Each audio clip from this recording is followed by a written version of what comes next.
Good morning and welcome to the Coffee with Chris show. It is Thursday, December 10th, and I am so excited today because I have an amazing guest. I've got Ricky Rosé here. We're going to talk about his journey and how, being a drag king in DC and all of that good stuff. We're also going to talk a little bit about COVID because holy crap, we got hit by a bomb at the end of the episode yesterday with all the bars and restaurants in Baltimore closing by Friday, which really threw a wrench in a lot of at least my plans for this weekend. So if you have questions for Ricky, please drop them in the comments. We'll be checking them periodically and all of that stuff. So without further ado, let's welcome, if I can get my other screen up. Here we go. Let's welcome Ricky Rosé to the show. Hey, Ricky. How's it going? Hey, how's it going this morning? Oh my I guess gosh. it's the morning. It's a morning. Yes, this is exactly what this is now. How have you been? Whew, that is a loaded question these days. I know. No, but had a rough patch there, much like many others. But I just moved to a new spot, surrounded by a lot of great people now, and I'm like slowly starting to climb out of that. So I'd say today I'm feeling pretty good. Oh yeah, no, totally get that. Someone posted yesterday was like, "Look, people are gonna ask me how I am. I'm just gonna say I'm fine, but I'm really not fine," which is like one of my favorite little. They ask you how you are, you just have to say that you're fine when you're not really fine, but you just can't get into it because they would never understand. Just like one of my favorite buttons. And I'm like, no, I'm just to the point where people say, "How are you?" I'm like, I'm crazy. Like, I'm not gonna lie about Yeah, it anymore. that's Because relatable. yeah, like I feel like we're all like a little loony right now and trying to figure out how to navigate, our mental health situations and kind of stay afloat. But it's totally fair. So I'm really happy that you were able to get up and do this with me today because I'm like, I need to get Ricky Rose on the show before this motherfucker gets too famous on me. And then I'm not gonna be able to book this asshole. And so I'm like, let me get you on here real quick. Uh, so for everyone watching, if you don't know who this individual is, Ricky Rose is a drag king out of DC. Literally came up in the scene like maybe like a couple of months after I left DC. It was just like, well, there you go. And totally took the scene by storm. And what I mean about that is that for a very, very long time, there had been a strict divide between drag kings and drag queens in DC. That crossover just never really happened. It never took off. Any drag king who tried to kind of get into drag queen space, it was always kind of associated with either the imperial court, which is one whole other thing, or it really never was fully accepted in with the audience and with producers and everything like that.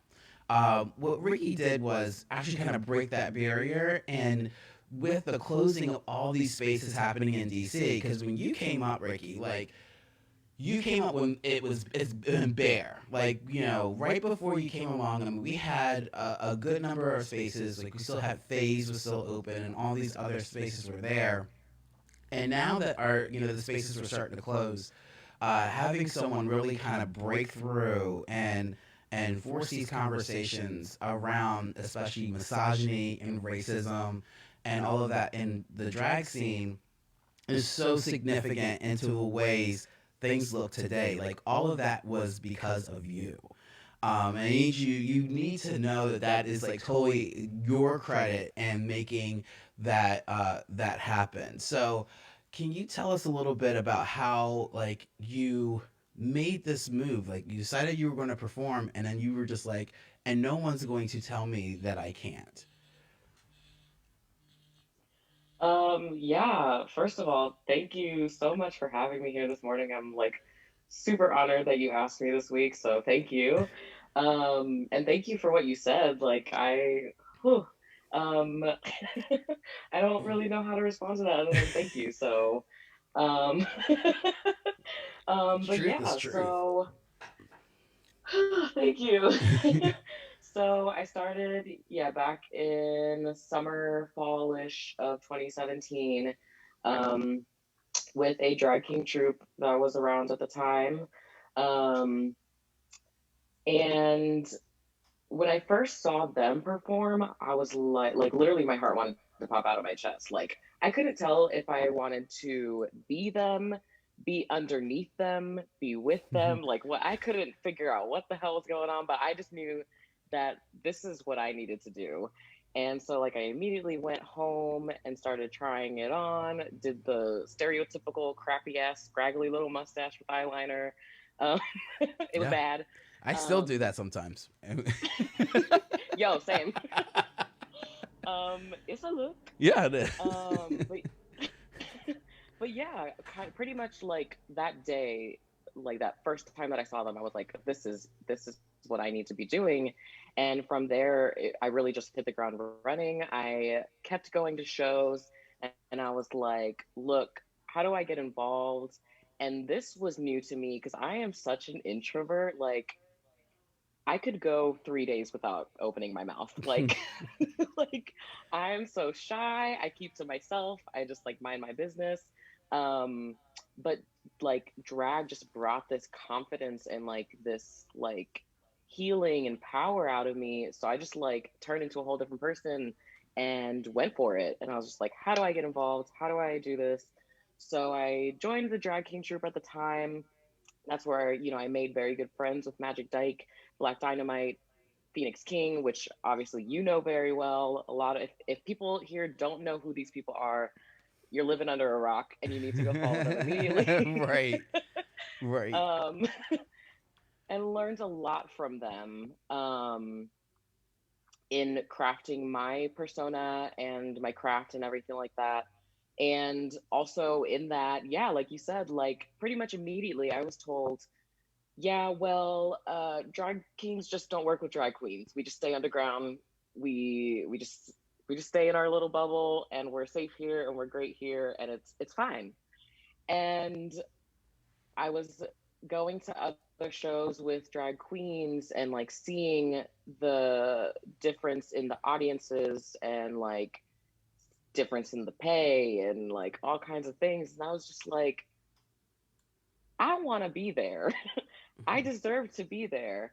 And so I just kept hustling. And again, yeah, started going to other shows in drag, talking to other queens, talking to other performers, talking to other producers. Wasn't always treated the kindest by audience members, by those producers, by cast members. It was not easy. Um, but I will say, like, I went to my first Desiree Dick show in drag, and she was so kind from the jump. She saw me in drag, and she was just like, "Oh my god, who are you? Love this!" And like, so we instantly like made a connection there. And she actually gave me my first opportunity on like, I guess what you would call like a commercial stage. Just the more mainstream stage where like it was primarily drag queens and drag things on the stage, because Desiree obviously does a lot of diverse casting and diverse themes and stuff like that. So always very grateful for Desiree. But yeah, from there, it definitely was still an uphill battle. Um, it was hard to get visibility. I mean, Desiree was really great, but on other stages, like people were just like, "Who is a drag king? What is a drag king? Why are drag kings?" Right. And um, I did end up leaving that drag king troupe as well, due to artistic differences, is what I'll That's say. fair. Um, I had a different vision for where I wanted my art to go, and I was just feeling a little limited there. And so, yeah, I just in making connections with other performance groups like DC Girly Show, like the DC Weirdo Show, like with Desiree Dick's Oddball shows and stuff like that. Um, I it showed me that I could do this, and that nothing could, like you said, like nothing could stop me. Um, so when I'm one of those people that like when I have something in my head and I'm like, and I'm gonna go for it, like I'm gonna go for it. And fast forward to, you know, the past year or so, I will say I did quickly get like recognition in like my first year and stuff like that, and I'm very grateful for that. And the reason I'm grateful for that is because again, it just like showed me that I can do this, and it was just like validation for what the work that I was doing, not just in my art, but for our community. Because let me back up. The main thing that I said that I would do, like when I started this, like I will always use my platform to continue to elevate the voices of the most marginalized in our community, to elevate the causes that I believe in, such as, you know, mental health advocacy, trans rights, racial inequity, harm reduction, sex work, like any, like all of those things. Like I knew that being becoming a personal or like a public figure like comes with a lot of responsibility. um I knew that that was my main goal. I was never going to be fake. You'll always know how I feel about you. Like I just like I went into this knowing like my mission in becoming this persona. And so those accolades, I guess, were just validation for the work that I was doing, and just like helped push me to continue doing that. Like it wasn't all like not for naught. Um, Fast forward to like the last year or so, as I gained like notoriety, if you want to call it that, through connections from like all around the country. Cause like I'm a big internet kid. I've always been like a Tumblr kid. All of my like main like heart friends is what a good friend of mine calls them, like very deep friends, are mostly online in different parts of the country. So in doing drag, I also built those connections with drag kings. Got to go to Austin International Drag Festival and build a lot of connections there and friendships and family there.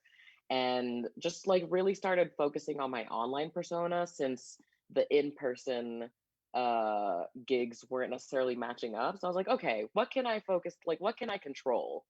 Um, so then as I started gaining notoriety, I guess, I did finally start getting like some of the, I guess if you want to call it the bigger names in the city, or like the names that hold more of those like really popular bookings, if you want to call it that.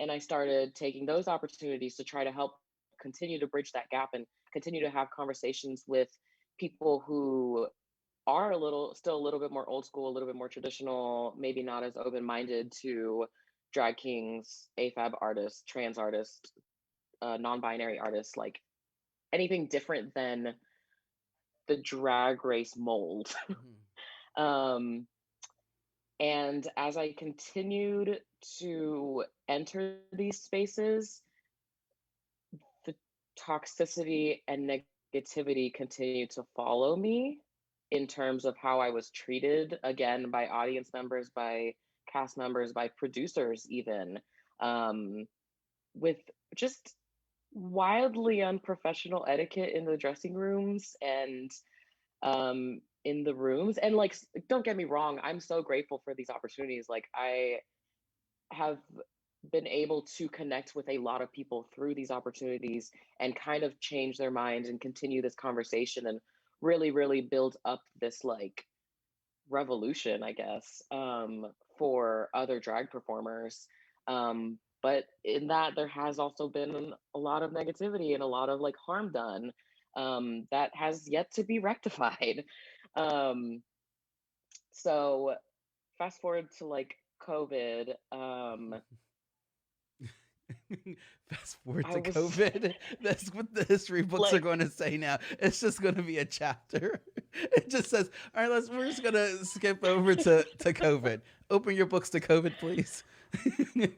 yeah, fast forward to like when everything got Oh, shut down. yeah. I'm a hustler. Again, there's nothing that can keep me down. So I saw these performers adapt to the online stages, create Zoom shows, Twitch shows, Instagram Live, Facebook Live, literally whatever, Plex Storm, even whatever you name it. Like we did it, or we're doing it. Um, And then it's been really disappointing and heartbreaking to see how backwards things have gotten in local communities, and not just DC. I've been seeing it happen in Denver, in Chicago, in New York, in so many different cities where it's like COVID was not just a cultural reset for general life, but for different industries, for the bar industry, for nightlife industry, for drag, for whatever it is, you name it. Like it was a big cultural reset. And unfortunately, I think we've all seen how drag kings, AFAB artists, non-binary artists, a lot of other trans artists have just completely gone out the window in terms of booking. And so we're continuing to be forced to create our own spaces. Um, but that's also been the huge highlight of COVID. I've been able to connect with performers from Australia, from the UK, from California, from Alaska, from Canada, like literally Argentina, everywhere through this digital platform that I wouldn't have been able to work with maybe in the next 5 years because like traveling's fucking expensive. Right, right. Um, Like it's so crazy that like like you could be in a show with someone who like you would never expect or know how you would have the ability to get to them. And like there's like kids that are in some like rural part of some country across the world who like have some little internet connection and submit a video, and you're like, I'm actually sharing space with you. And I think that's what's been brilliant literally. about COVID and these virtual shows.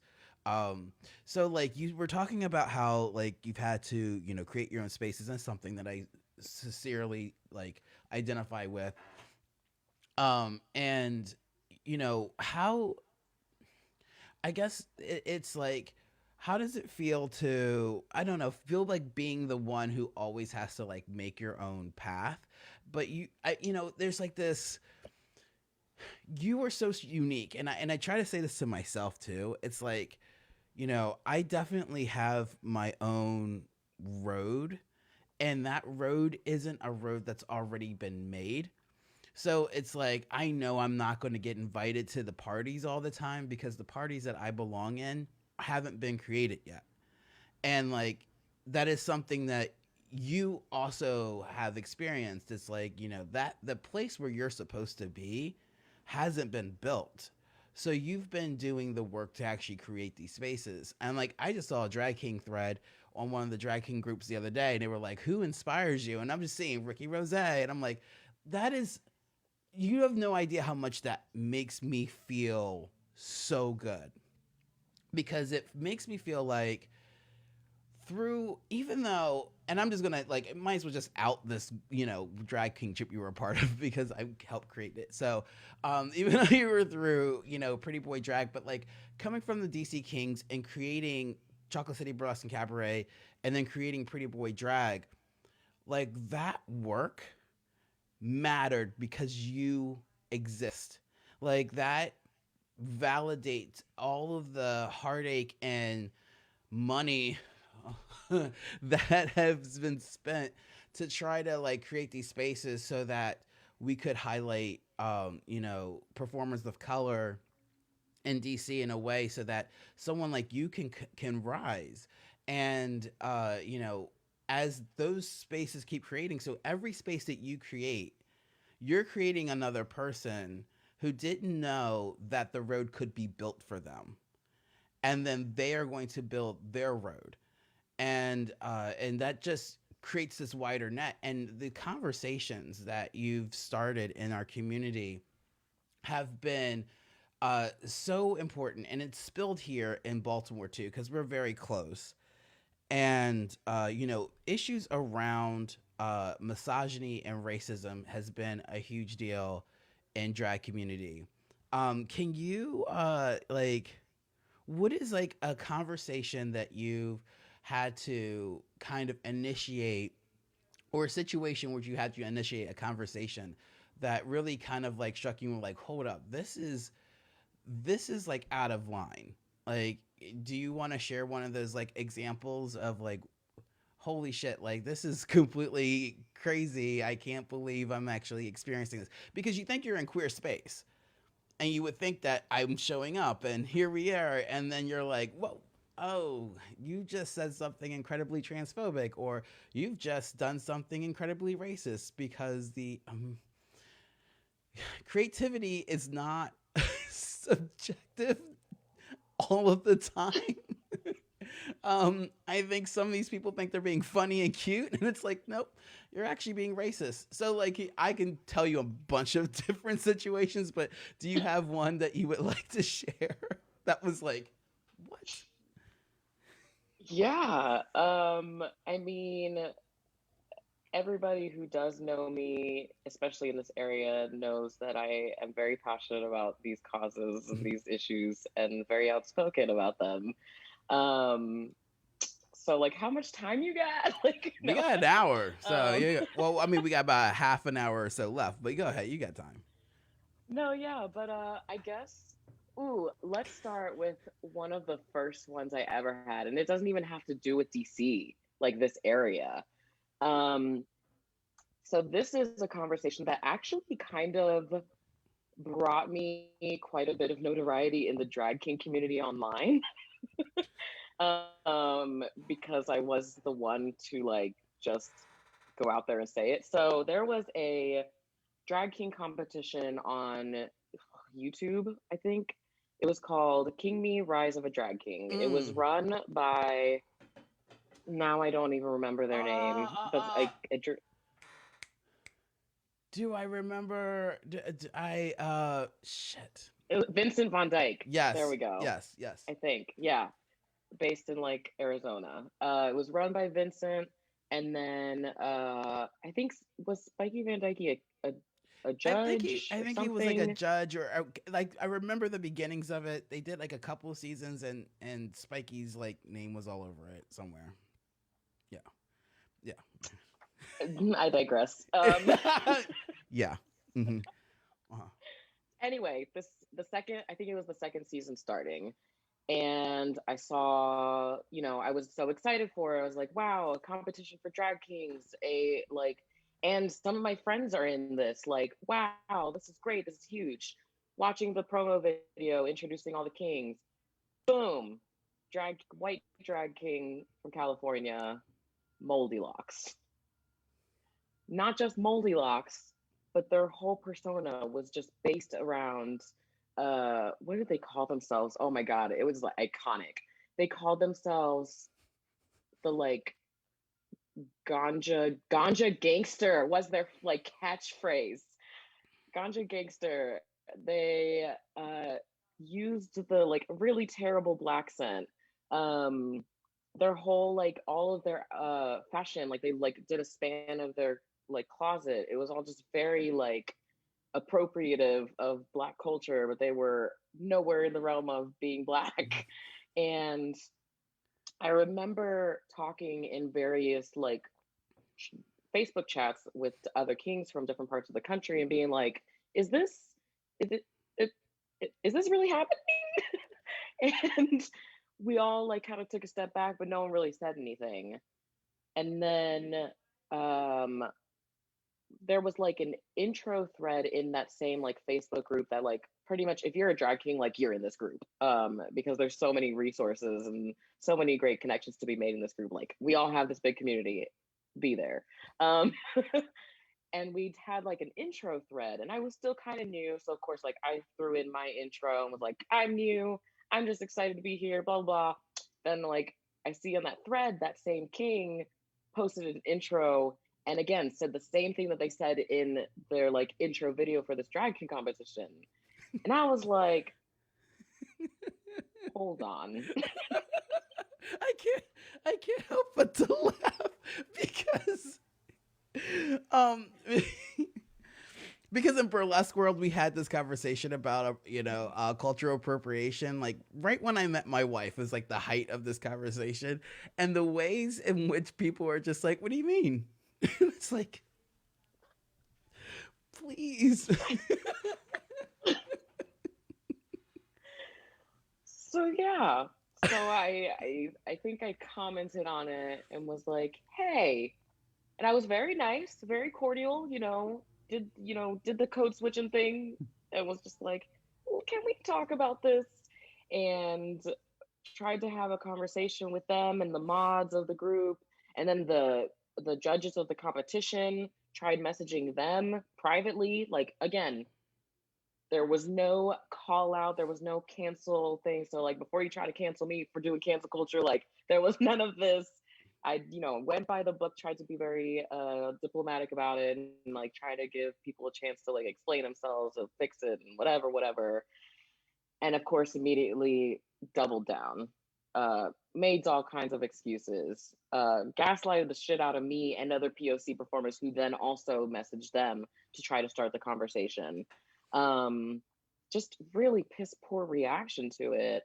And then, of course, came in their hordes of other people who were like, this is art, this is expression, whatever, like all this shit. And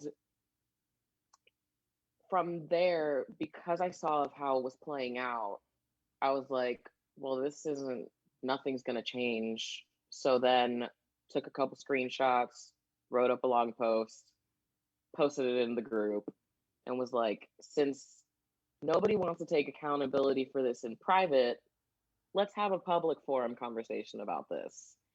And essentially, what came of that, people knew my name. And that drag king was actually removed from the competition. No apologies were made. Oh, of course not. No, the apology was that they took the person out of the show. You gotta take what you could get, Ricky. But then it continued though. Fast forward a couple months to Austin International Drag Festival. That was my first time there, and they had a like, not workshop, but a preliminary like audition for the following season. So you could go in person and audition before everybody else had a chance to online, like if you were at the festival. And they also had like a Q&A session, blah blah blah. I rolled up in there, heard what they had to say, waited till the Q&A portion, raised my little hand here. Oh, and I say this because while all of this had happened in the background, they still invited this king to be on the panel and talk. Okay. Okay. Yeah. Uh-huh. And I was like, this isn't okay. What are you like trying to spread the message? Because they didn't like, think what you were kind of going to message are be you down trying to... there. Yeah, they didn't think you were going to be there. Mm-mm.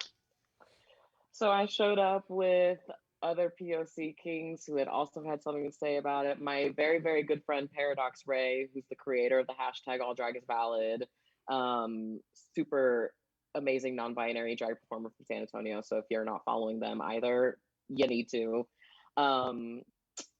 And they're like my right hands in like all of this, like all of this online stuff, because we just, our brains work so similarly and we're just like so connected.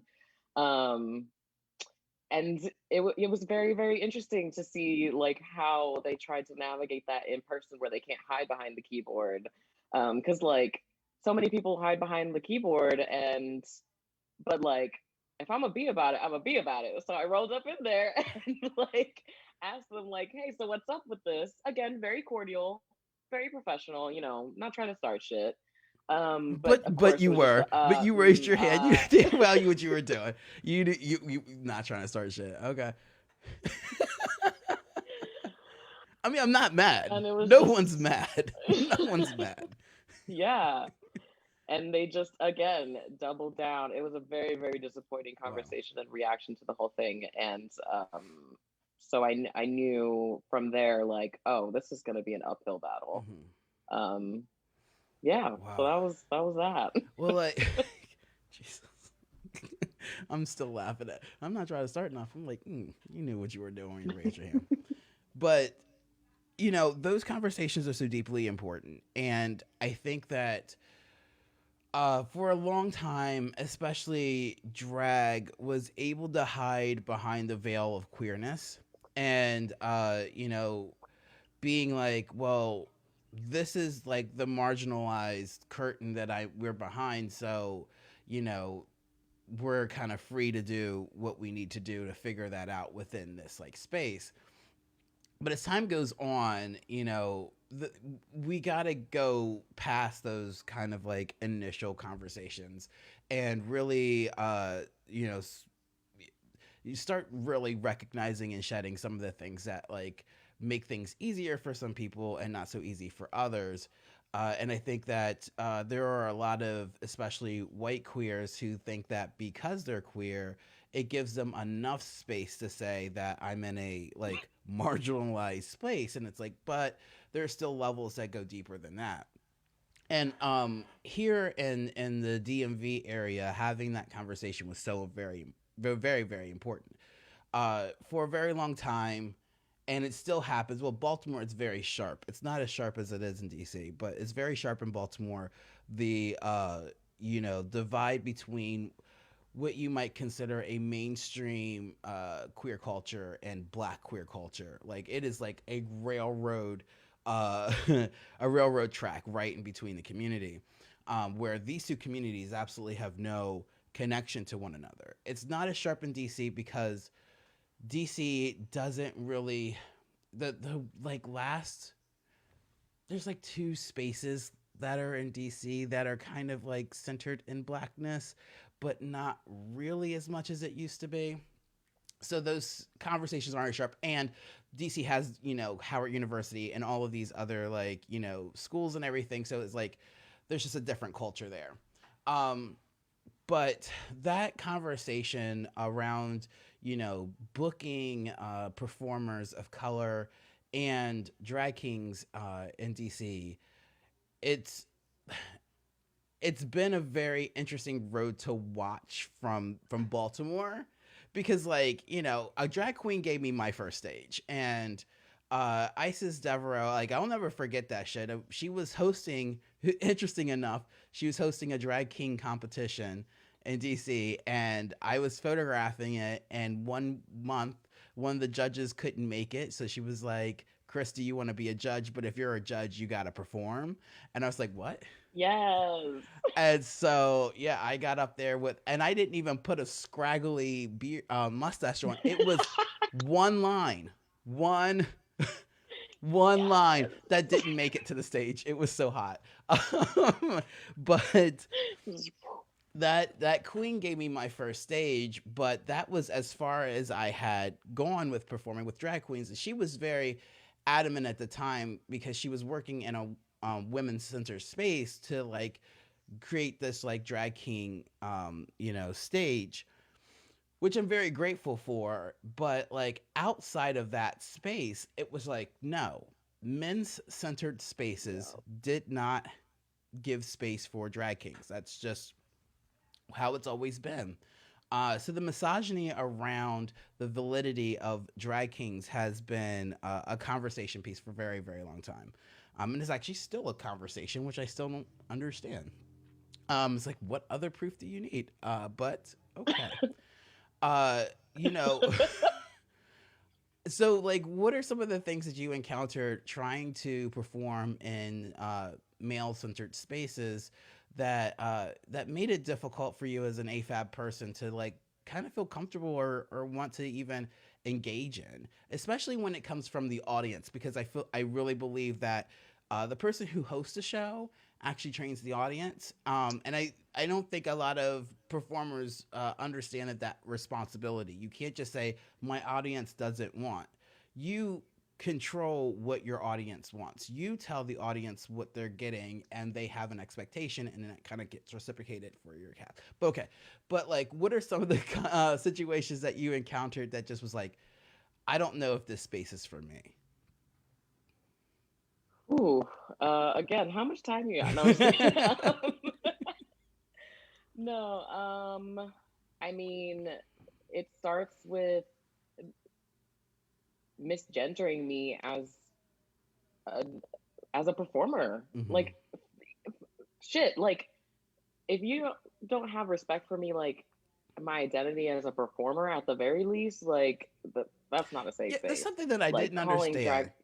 drag. I'm sorry to cut you off, but I don't understand that. When we see No, drag yeah. queens, when you're in drag as a drag queen, we automatically will gender you as she because you are doing this. So why is this disconnect between seeing a drag king and not being able to just gender, like the default should be he. Let's start there and then we can go from there. Like, but that never, I understand that. I've been there. So go ahead. Yeah. Yeah, I mean, I remember making a post, what, like 2 years ago, because at that point I was still like taping my titties under my armpits, and I was like, I don't tape my titties under my armpits to get called cheaty. Like, What? It's like I'm not sitting here like, not being able to breathe for you to just call shit. I call you she when you in drag gets like some fucking respect. Fuck. yeah. So like that's number one, is just like basic respect for me, for my identity as a performer. Like when I walk in the room, be like, "Hey, girl, what?" Like, um, but I don't know. There's just like a number of things. I'm gonna quote one of my favorite drag kings that I've learned a lot from in this area, Black Dynamite, and I hope it's okay that I'm quoting them. He's Um, fine. yeah. First of all, I love Black Dynamite's tagline. Black Dynamite's tagline is your favorite drag king's favorite drag king, and like no truer statement has ever been said. One of the OG kings for this area, like, learned so much. But one of the things that they've said to me that has really stuck with me, especially in as like things got harder in navigating the scene, is that you won't get like, what they want to see is someone fuckable. So like those like conventionally attractive performers, whether it's a queen, king, in between, whatever, like at these bars, like sex is such a big part of the culture. Like if they don't see you as fuckable, like you won't get very far, basically. Um, and I noticed that in a lot of these spaces, that like you have to either be like really sexy and like take off all your clothes and be that like whatever image they want to see, or you have to be like over the top entertaining with like full choreography, costume reveals, stones, full makeup. Meanwhile, I hate to say this, but I'm going to say it. A queen can walk in with a leotard, do a walk around, and make 3 times the money just because. It's just that culture. Because, like you said, the host has so much responsibility as a promoter, as a host, as a creator of the space. Like you own that space. So it's not a matter of the audience doesn't want to see it. You have to train them. They don't know what they want to see until they do. Mhm. So in terms of like equity, it's not like a handout. It's not be going over the top. It's the fact that the audience is so used to this like this image of what they think drag is because of Drag Race, like let's be real, that they don't know what else is out there because it's literally just not in their realm. So yeah, sometimes you do have to go a little out of your way to be like, yo, yo, yo, yo, yo, like y'all ain't ready for this next hot ass, talented ass, whatever fucking king, non-binary performer, whatever it is, like whatever type of performer that is not in that like bubble of what they know, you have to like hype it up so that they can be like, the audience can be like, oh, this is gonna be cool. We're gonna like this. Everybody's gonna like this. And it's just like a ripple effect. Like you just get the audience hype, so then they're hype. And then in turn, they give that energy to the performer, so then the performer can feed off that energy and actually execute and actually be entertaining, since that's what everyone wants to see. Um, and they can leave that performance well respected, well treated, well paid, and just feeling all around good about it. Like, it's, I don't, it should be common sense. Right. No, I mean, like, um, how many times have you, been introduced as, so who here knows what a drag king is? Like, that is the number one intro that I've had, especially here in Baltimore, is who knows what a drag king is? It's like this. So you're going to quiz the audience while they're in the middle of being drunk and everything. But um, back to what you were saying about what Black Dynamite said about the sex appeal and being fuckable in those spaces, and it's something that I didn't really connect with enough until I was running the Eagle. But one of the things that I realized is that there is a part of gay cis male culture that I will not connect with simply because I don't have a dick. And that hookup culture, that, like, fuck them and leave them, backroom hookup culture, is something that I am not a part of. So, like, where you see like drag queens who can do those walk around kind of things, like the ways in which they have a mutual respect, not respect, but I would say empathy or understanding of one another, is so far different than having that same understanding of someone who doesn't have the same genitals as you. Because in gay male spaces, sex comes first, and that is always the most forward conversation, especially in the leather community. It's like, y'all. Um, but not being able to have that connection into those spaces does mean that the training of what this entertainment looks like is even more important. So, like, when I put on a show, like, people show up knowing what they're going to get. They know they're going to get a very diverse and interesting collective of entertainment. And where I've seen other drag queens create shows that are like, we're just doing a drag show. Like, I've seen flyers that just simply have the words drag show as the title. I'm like, you're not even trying. You're just going to show up. But where those things are kind of engraved, and you go to like dive bars and things like that, they are really just expecting someone to come out, lip sync some Donna Summer, walk around, collect their dollars, and then like move on for the night. Where we have to do some extra work. Um, they're the biggest conversation between drag queens and drag kings has always been that drag queens do more work than we do, which is such an interesting way to feel like this thing. So my theory has always been the misogyny that is drowned in drag community has always been the radicalization of men in dresses versus the standardization of women in pants, right? So women wearing pants is not considered radical. It is just like, oh. But men wearing dresses, which they have done for centuries, has still been made radical, which makes their drag more valid somehow. Um, which is like it doesn't make a whole lot of sense to me. But where drag kings, I feel like, do there are still, like, Ricky, you're one of the drag kings that do a lot of makeup and do all that. I don't do that. I literally, here's my beard.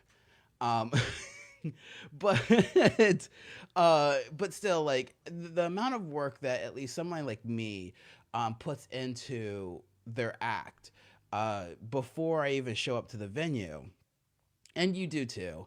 Like, the amount of work that goes into before I show up, not just saying, "Hey, play this song off of my." Oh my god, I've had drag kings give me a thumb drive with 50 songs on it, and I'm like, "Well, what are you doing?" You're like, I don't know. Let's just do this. Like, that's, I could not imagine just showing up and just giving somebody that. But like having an act that has been created and thought out for weeks before it hits a stage is something that's the time and effort. So like, how have you been, able to deal with and have conversation around that whole, drag queens work harder than drag kings?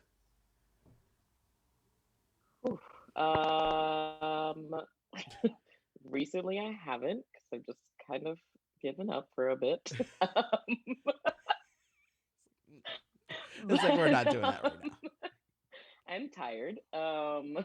No, but yeah, pretty much you kind of nailed it. I mean, having that conversation of like looking at the root of the cause, and that goes back to the patriarchy, that goes back to misogyny, that goes back to like male privilege of like systemically men have things easier, and people at least with female bodies, if you want to call it that. I know that's not correct, because I identify as non-binary, but like you know what I mean. um like by society standards have it harder. Shit, like white women still get paid what, 73 cents to the dollar, and Latinx and black women get paid less cents to the dollar to a presumed male. Like that's still ingrained in culture today, and not, and then so when you go into drag, it's just like, whew. Um, so navigating that and making it like having conversations is just, honestly, I invite people to watch my process. And I, like you said, like I just kind of talk about my experience and my process with it. It's like, you're not going to tell me that my experience is wrong or invalid. Like, that's a lived experience, that's documented lived experience. And to invalidate that is gaslighting, is manipulative, is unprofessional, um, and it's wrong. um, so yeah, Yeah. I guess that answers the question.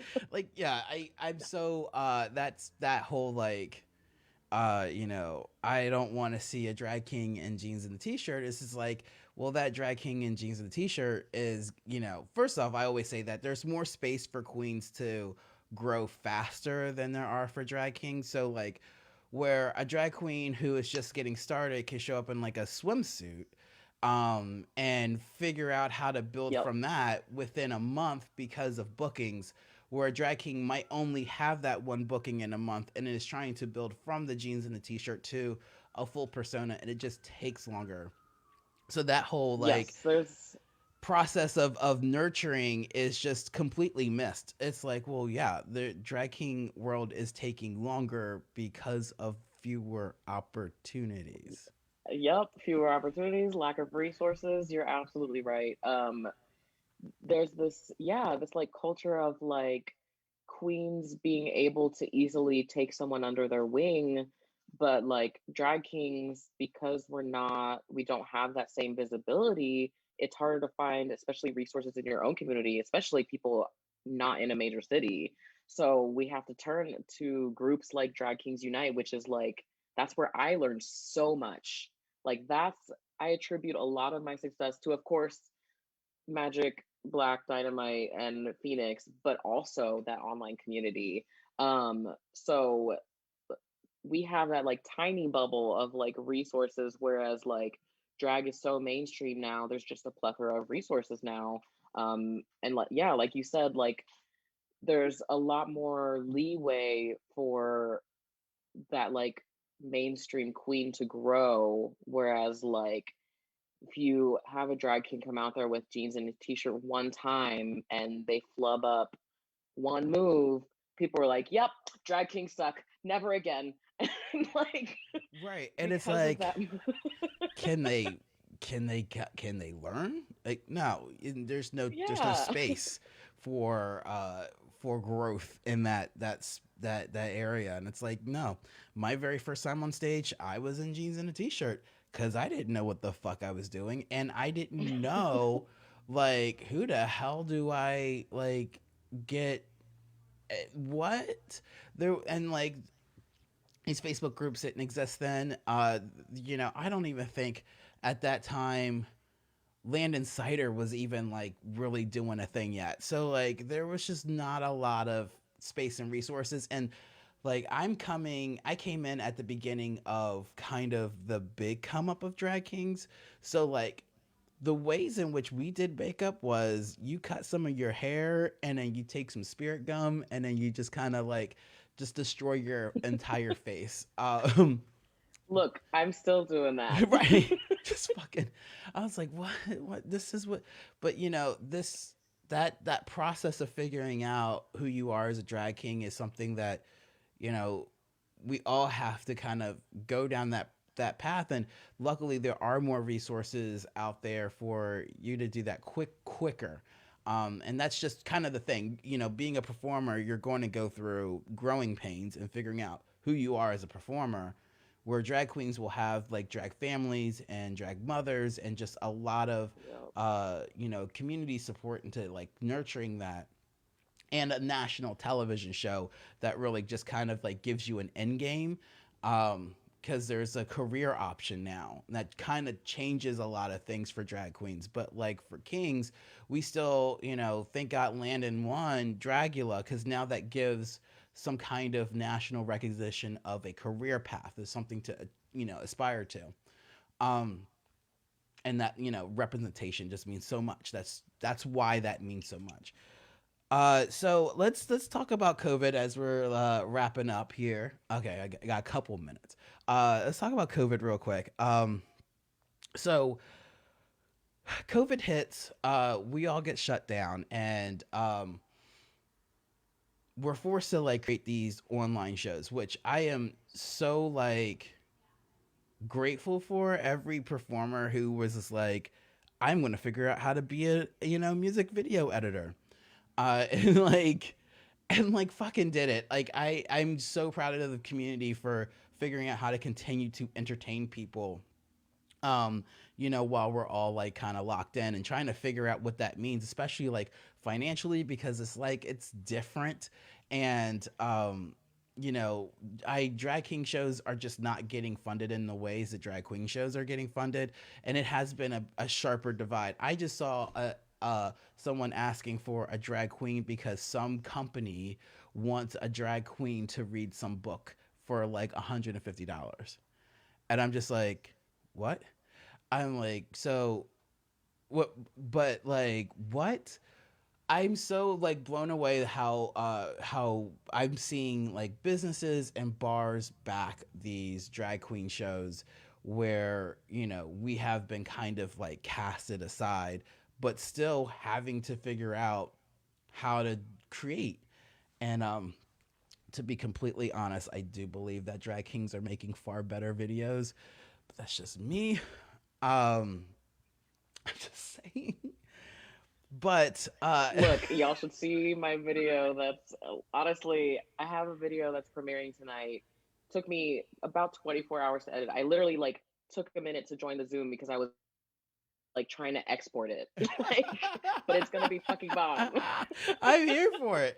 Like every like green screens across the world are sold out because of this. No more green screens are available. But there are still some queens that have found ways to continue to perform in person. And with trying to figure out a way to say this in a way, because COVID put a lot of drag performers in this like, but this is what I do for a living, right? Um, how do you feel about like these performers who choose to like continue to try to perform in person, and still getting paid? Like they're still getting backed by businesses. They're still getting more opportunities than drag kings. And uh, you know, what I love is that like no one wants to take in consideration how much easier it is for you to sell yourself as a drag queen than a drag king, and to the argument of I worked really hard for this. But okay, um, but the but like, how do you feel about like, especially with COVID being really bad and like now everything's getting shut back down? Like what are some of the things that you've like experienced or how you feel about it? Yeah, I mean, I have really complicated feelings on it because I myself have done a couple of in-person shows, but I did it because we the way the space was set up. So Desiree gave me some opportunities at Red Bear, which I'm very grateful for. And like the way their space is set up is like they have a wooden platform stage that is very much distanced from the audience. And the rule is you stay on the stage and everyone tips digitally. So it's like, other than that, I was in the dressing room and then I was on stage, then I was in the dressing room and I went home. Like I didn't interact with people, like none of that. Tried to keep a very, very low contact while still trying to get, like you said, still trying to get paid.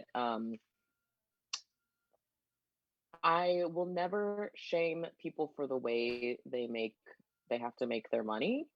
But I do wish people were being a little bit more cognizant, especially as numbers are just skyrocketing.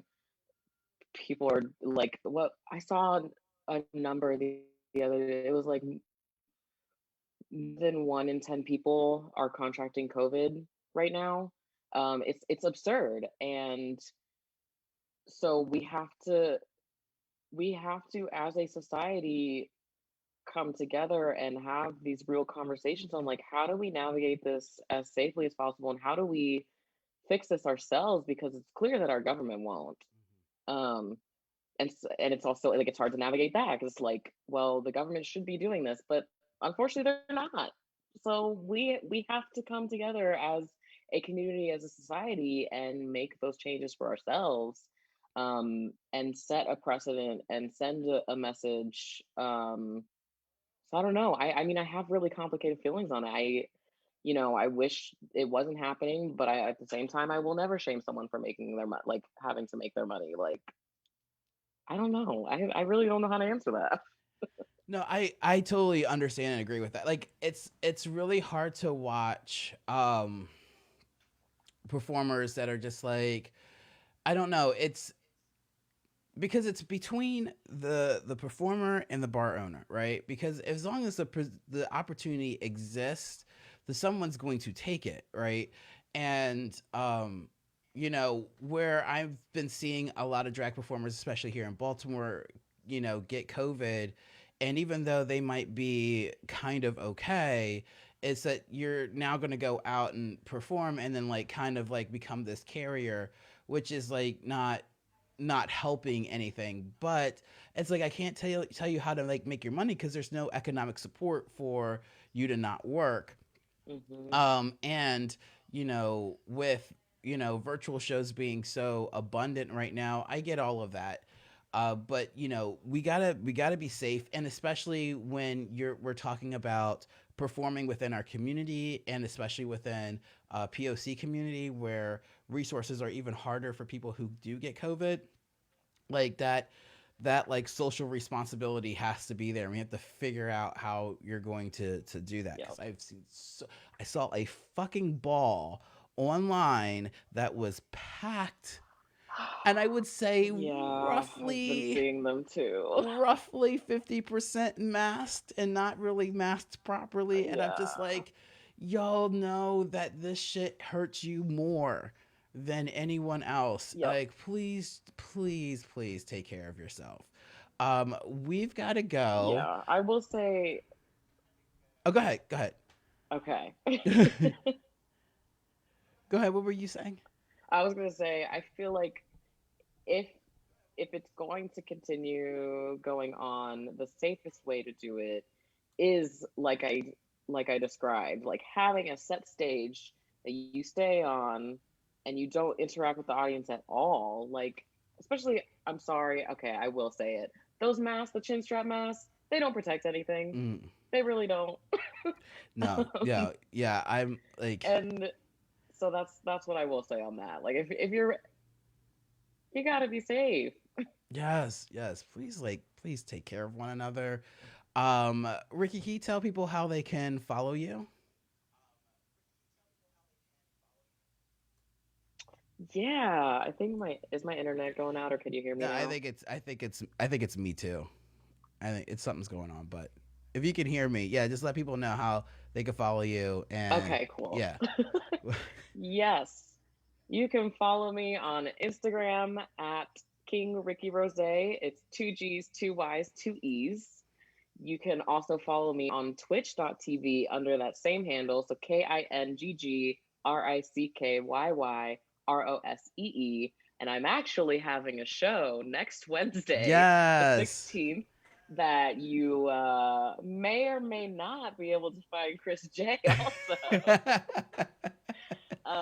Very excited to finally bring We the Kings to the virtual stage. I've been wanting to for quite some time now, and I finally had the energy to like devote to like bringing this amazing space online. So I'm very excited for that. But yeah, Instagram and Twitch are kind of my like big. That's where I'm most active right now. Excellent. And you can also see Ricky Rose on in my show next Saturday for Fuck 2020. This one's for us. So lots of Oh, my opportunities. video's gonna be real dumb. Oh, I don't care. I'm excited. So lots of opportunities to see us. But thank you, Ricky, so much for being on the show today. I really, really appreciate you taking the time. And for everyone else who's watching, thank you so much for watching the Coffee with Chris show. Make sure you like, share, and follow the Coffee with Chris show page. Make sure you go over to the Coffee with Chris show website, and you can get mugs, books, pens, all that shit. Go follow Ricky Rose. Go do all of that. And I hope you have a fantastic day. And I will see you tomorrow. Bye, y'all. Thank you. Thank you.